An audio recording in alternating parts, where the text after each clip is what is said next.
ஸ்ரீரங்கம் கோவில் சித்திரை தேரோட்ட விழா முகூர்த்த கால் நடும் நிகழ்வு.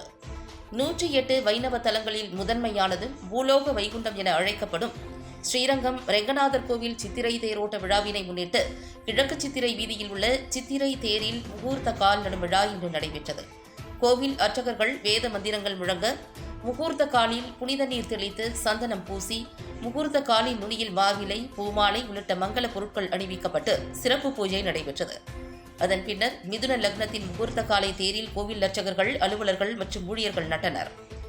அப்போது கோவில் யானை ஆண்டாள் தும்பிக்கையை உயர்த்தி மரியாதை செலுத்தியது. இந்நிகழ்ச்சியில் அர்ச்சகர்கள், அலுவலர்கள் மற்றும் ஊழியர்கள் கலந்து கொண்டனர்.